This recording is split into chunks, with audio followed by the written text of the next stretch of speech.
మే 6వ తారీఖు బుధవారం రోజున ఉదయం 9 గంటలకు వరంగల్ నగరంలో నిర్వహించబోయే రైతు సదస్సుకు BRS party working president Kalvakuntla Taraka Rama Rao రానున్న సందర్భంగా హంటర్ రోడ్లోని గ్రీన్వుడ్ హైస్కూల్ పక్కన గల సభాస్థలాన్ని పరిశీలించి అనంతరం సదస్సుకు సంబంధించిన వాల్ పోస్టర్ను ఆవిష్కరించి ప్రెస్ మీట్ కార్యక్రమంలో పాల్గొన్న వర్ధన్నపేట నియోజకవర్గ మాజీ శాసనసభ్యులు అరూరి రమేష్, దాస్యం వినయ్ భాస్కర్, తాటికొండ రాజయ్య, మర్రి యాదవరెడ్డి, నాగుల వెంకటేశ్వర్లు, వాసుదేవారెడ్డి, వివిధ మండలాల టీఆర్ఎస్ నాయకులు పాల్గొని మీడియా సమావేశంలో మాట్లాడారు.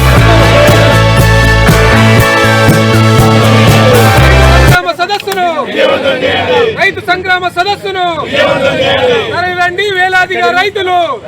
మే 6వ తారీఖున ఓరుగల్ లాంటి ఓరుగల్లులో ఆర్ట్స్ కాలేజ్ మైదానంలో ఆనాటి పిసిసి అధ్యక్షులు రేవంత్ రెడ్డి గారు, నేటి ముఖ్యమంత్రి రేవంత్ రెడ్డి గారు, కాంగ్రెస్ పార్టీ అధినేత రాహుల్ గాంధీ గారిని తీసుకొచ్చి ఎన్నికలను దృష్టిలో పెట్టుకొని రైతుల ఓట్లు దండుకోవాలని, రైతు కూలీల ఓట్లు దండుకోవాలని, కౌలు రైతుల ఓట్లు దండుకోవాలని చెప్పి అనేక అమలు కాని వాగ్దానాలు చేసి ఈరోజు అధికారంలోకి వచ్చి 2.5 సంవత్సరాలు అయినప్పటికీ వారి దిగిపోయే కాంగ్రెస్ కాలం దిగిపోయే దశకు చేరుకున్నప్పటికీ కూడా 420 హామీలు కానీ 6 గ్యారెంటీలు కానీ ఏదో ఒక్కటి కూడా చేయలేదు.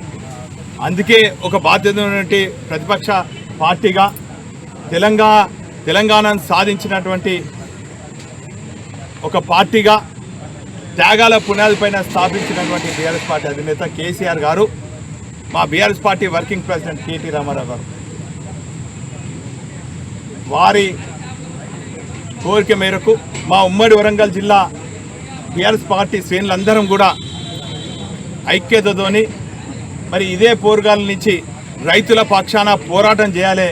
అదే 6వ తారీఖున మరి రైతు సంఘర్షణ సదస్సు నిర్వహించాలని చెప్పి నిర్ణయం తీసుకొని మా BRS party working president KT Rama Rao గారికి విన్నవించి వారిని కూడా ఈ సదస్సుకు రావాలని చెప్పి ఆహ్వానిస్తే వారు రైతుల పక్షాన ఖచ్చితంగా వస్తాము, పోరాటం చేయవలసిన సమయం ఆసన్నమైందని చెప్పి మేము ఈ సదస్సుకు ఇక్కడ ఈ ప్రదేశంలో సదస్సు కోసము అన్ని ఏర్పాట్ల కోసం ఈరోజు శ్రీకారం చుట్టడం జరిగింది. అడిగి తిరుగుతున్న పరిస్థితి కూడా మీ అందరికీ తెలుసు.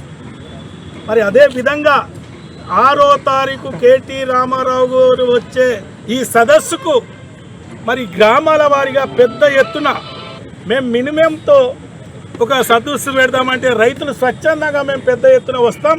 మా గ్రామంలో మేము రైతులు పడుతున్న కష్టాన్ని వివరిస్తాం, కేటీఆర్ గారి దృష్టికి తీసుకుపోతాం. ఈ ప్రభుత్వంపై, మోసం చేసిన కాంగ్రెస్ ప్రభుత్వంపై మీరు యుద్ధం ప్రకటించాలి, మేము మా రైతుల్ని ఆదుకోవాలని వాళ్ళు స్వచ్ఛందంగా వస్తున్నారు.